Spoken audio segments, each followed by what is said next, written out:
What's happening, guys? So, what is the thing that all of these champions up here have in common? I can't put my hand up too far, it disappears, so here.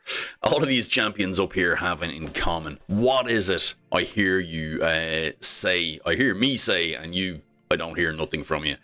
Well, these are all of some of the best, probably the best cooldown increasing champions in the game. Stop right there, guys. Click on the link below and get yourself a free Karato Fox Hunter, as well as 4 amazing epics. Here's the exact steps of what you need to do. Log out of Plarium Play on PC. Step 2, click the link in the description and register with a brand new email. Step 3, launch raid and complete the tutorial. Step 4, go to your inbox and claim your first champ. Here we go. You'll find yourself Karato Fox Hunter, as well as Uugo, Rector, Drath, Tagoar, and Mausoleum Mage as you progress through the game. That's it. It's that simple. Click on the link, follow those directions, and on with the video. Okay, we have Lazarus, who is a mythical and has it on a kill. He'll get an irresistible skill increase, cooldown increase. I always have to remind myself that it's an increase and not a decrease, because you always think that an increase is a good thing, but it's not. Like my waist size increasing, it's not a good thing. So skill increase, not a good thing. Cooldown increase. Alice is the latest one to come to the game and is absolutely brilliant with it on the A2 as a nuker. It's phenomenal. Probably the most hated one, but it's not even for that skill that he's hated, is Armand's. On the A1, we have the likes of Loki. We have the really well-known ones in Warlord, with it fully depleting it and depleting the turn meter. Yumeko, who increases their skill cooldown, decreases your skill cooldown. Not as widely used for it is Emic Trunkheart, who does it when he gets attacked. We have even Bloodgorged, who isn't really used at all for this, but attacks all enemies and puts one of each target's skills on cooldown as well. And Bloodgorged can be a fantastic nuker as well, with a deny revive, so he should get used more. Maybe he just doesn't hit hard enough. You can see I got a blessing on him recently, so you can expect a little bit of a road test for him coming soon. We even have Fabian. Actually, Fabian is the latest one, for sure. Fabian's the latest one, and Alice was just before him. But these are all the top guys, the ones that we all know of. And Crixia is missing from there. I don't have a Crixia. But this is about the other guys. This is about the epics. This is about the ones that you use if you don't have those guys. And guys, let me tell you, some of these are absolutely phenomenal. Okay, so let's go to the index here and have a look at who we're talking about. Okay, so we'll go through them maybe in reverse order. I want to do a couple of honorable mentions first. Okay, so first up, coming in with the orcs. Now, I didn't come across any in common, uncommon, or rare, guys, so if there is some that I missed in rare, in the lower denominations, let me know. Hit me up in the comments there. But the first one that gets an honorable mention is Tuhak, who has it on the A1, increases the cooldown of all the target skills by 1 turn if this champion has less than 50% HP, or 1 skill if they have more than 50% HP. Okay, and that is a double hitter with a 40% chance when booked. So Tuhak, not too bad, and he's not a bad champion either. He does have decreased speed, increased speed on an AoE, and a heal. He also does have a turn meter steal, and I always say that distinction between turn meter reduction and turn meter steal is huge. Like if you're stealing 50% of the turn meter, that means you're stealing half of theirs and giving it to you, so you're making 100% differential in that. Whereas if you're just reducing it by 50%, you're only making a 50% differential. Okay, now he also has the stun and a decent passive as well that decreases damage taken when his HP is below 60%. Now, as well as him in the skinwalkers, we have Ursine Ironhide, who can be a very handy champion if you're trying to complete faction wars. Not a big fan of either of the bears myself. I've never built them, but I know a lot of people rave about Ursine for faction wars if you're still making that push through, okay? So attacks one enemy, 35% chance of increasing the cooldown of one of the target skills by 1 turn at random. And I think the reason he's so good is the AoE decrease attack on a 100% on a 4-turn cooldown. So that is actually really good. It can't be denied. No, not the skill can't be denied. The argument that he is good for faction wars can't be denied. Just before anybody goes, that's not irresistible, man. What are you talking about? And we all know I talk plenty of nonsense anyway, so don't worry about it. Next up, we have a lovely lady from the dwarves. A champion, actually, that probably I use more than anybody else on my list here, because she is a key part of my Sand Devil team. So you probably know who I'm talking about, guys, and that is Cornelia.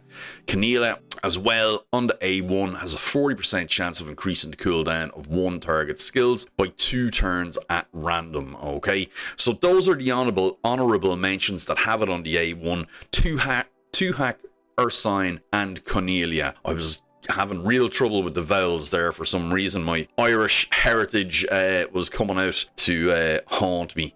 So the next up we have is Vogot. Now Vogot is conditional, but it is actually quite good. It's up there with, it's similar enough to Emix actually, that it's done on a hit. So he has a debuff increase on the A1. He has AoE provoke and a conditional decrease attack as well. And then whenever he is attacked, this is the bit that everybody knows about Vogot and kind of ignores the rest of his kit.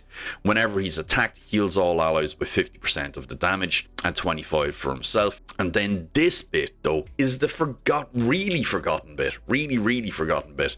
When he's attacked, places a leech debuff on the attacker for 2 turns, okay? If the attacker is under a provoke debuff, which he provides, placed by this champion, yeah, so it has to be by him, also has a 70% chance of increasing the cooldown of a random skill on the attacker by 2 turns and occurs once per attack. So that is, if you build Vogot, you want fast, tanky, and accuracy, right? That's what you want with Vogot anyway. But if you build him like that, you can ostensibly keep your enemies only using their A1s because everybody's getting provoked all the time. They're only attacking your Vogot. Every time they attack Vogot, he has a 70 booking to 100% chance of knocking their skills down by 2 turns as well. So you can see how that is incredibly good and incredibly good for control, guys. Often overlooked as a control champion, but with the provoke and the other bits, he's insanely good for that. He's just looked at as a tanky survivable champion, but he's an incredible control champion, guys. So do not overlook Vogot in that manner, okay? Now, next up, we have one of the sisters. I think we've 2 pairs of sisters in this, actually. But this one is not Skullcrown, but Sinisha. So Sinisha is, basically it's always Skullcrown and Sinisha. It's never just Sinisha. But she is incredibly good as well. So attacks AoE on the A1, which is great. Places an extra hit on enemies with less than 50% HP after the first hit. That's the opposite, I'm pretty sure, of Skullcrown. Let me make sure I'm not lying here. Yeah, so Skullcrown does a double hit if more than 50% HP. Sinisha does double if it's less than 50% HP. So if you're doing a blender comp, you want Skullcrown hitting first and Sinisha hitting second or last. Okay, now this is the skill we're here for today. Attacks one enemy and puts the target skills on cooldown. Heals the ally with the lowest HP by 25%. So what do you notice about this? Why is she not in the honorable mentions pile? It is because it puts the target's skills on cooldown. Okay, there's no chance, doesn't have a 70% chance or anything like that. Doesn't talk about the hit. It just puts the target's skills on cooldown. Okay, then also, sure, why not? Heals as well the ally with the lowest HP. So a great bit of control there. And then she also brings a HP balancing skill as well. If it wasn't known to everybody out there as well, HP balancing is the only way around heal reduction, apart from cleansing it off. A HP balance is not a heal, so heal reduction won't stop you from healing with that, okay? Now, it also doesn't impact the head of decay. Is it decay, the fear, or whichever head it is, that destroys your maximum HP whenever you heal in Hydra, okay? So HP balance doesn't affect that. It doesn't trigger it. Next up, we have one that I was kind of actually, because being the dedicated YouTuber that I am, I think that's the first time I've ever called myself a YouTuber. We have another one, and it's in this faction, and I really didn't know about this, and I actually do use this champion, and I use them on Spider, and they're a free champion that everybody can get with a little bit of time, okay? And that is Acot. I actually wasn't aware of this part of the kit at all, but it's pretty good. So on the A1, we have decreased crit rate for 2 turns, which is not great in most places, but can be usable. Then we have an AoE HP burn debuff for 2 turns, and the chance of placing the debuff increases by 20% for each alive enemy. So it's kind of based for Spider or Hydra is the only place you're going to get 100% chance, or Waves, which makes it handy if we're talking about waves. This next bit comes in handy here. Attacks all enemies, has a 50% chance of increasing the cooldown of all skills by 2 turns on enemies under HP burn debuffs, and also places a shield buff equal to 20% of his max HP on all allies for 2 turns. So he is giving you HP burn, and he's giving you loads of control. Now that 50% books up to 70. Oh, it's not 75. It books up to 70%. That's a weird place to stop. But if you pair him with Rian the Conjurer, that also activates automatically whenever he's revived as well. And then he does have another passive here. Has a 10% chance of placing a fear, 25 when booked, on an enemy for 1 turn whenever they receive damage from a HP burn debuff placed on themselves. Yeah, that's weird wording, but placed basically by Acot. Yeah, words sometimes don't work well for Plarium or me, so I won't really criticize. But he's really good, and everybody just goes, yeah, he's a HP burner. He actually has fantastic control capabilities there. He has the cooldown decreasing, and then he has the chances of the fears as well. Passively, you know, he doesn't have to do anything, so that's really actually good. Like, there's no cooldown on this, so 10% chance of placing a fear debuff on an enemy for 1 turn whenever they receive damage from a HP burn debuff placed on themselves. So maybe it's only on their turn, because if you have the full team with HP burn, I don't know, it bears investigation, but it is still a good additional element of control, so I do like that. Now we're getting into the top 2, the last 2, and most of you will guess who the best one is, or who the next one is actually, but maybe the order might be flipped, or I don't know. But I'm going to Skinwalkers next, so this isn't my number 1, and that is Basher. So Basher is well known as the baby warlord, or the baby Yumeko, or whatever. Basher has a weaken on the A1, and then on the A2 attacks all enemies and increases the cooldown of all the skills on each enemy by 2 turns. So that is pretty fantastic. He doesn't need books. He doesn't need anything on this. And then he comes with a block buffs on a 4 hitter at random for 2 turns as well. Now that does need books to get it to 100%, but this is the skill that everybody would use him for if they don't have a warlord. This is the thing that he's known for. That is what he's used for. He is a pretty good champion, and I've been called out by him before thinking that, you know, this person only has an epic. I don't really need to worry about that. It's not going to be a danger to me. And I've been wrong, and sadly called out and shown the error of my ways, because this skill is so good. It is on a 3-turn cooldown, so if he's fast, if that team is going before you, he can really control you, so you have to watch out for that, guys. Now, we are on to the final one, guys, and that is in the Barbarian faction, and it is none other than Alika. Alika is I don't know why she, like, I know she has been mentioned, I know she has her fans and all that kind of thing, but she doesn't get mentioned nearly enough. Not nearly enough. So attacks one enemy, has a 30% chance of placing an extra hit. The hit is always critical, okay? So that books up to a 50% chance of an extra hit. So, you know, you've a chance of a double hitter on the A1, does smack. Then on the A2, attacks one enemy, ignores 50% of the target's defense.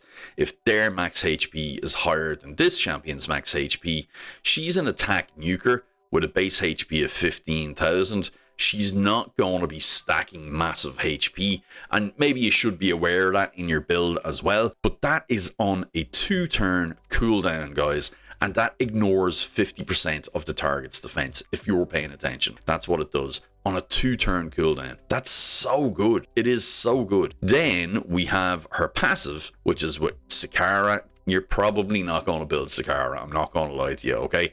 And then this is the pièce de résistance. Attacks all enemies, has a 75% chance of increasing the cooldown of all enemy skills by 2 turns. And by the way, that books up to 100% chance, and that's on a 3-turn cooldown, guys. That's just crazy good. It is so good. I picked her over Basher because she brings so much, like, damage. She really brings a nuke on this. And by the way, this hits as well, okay?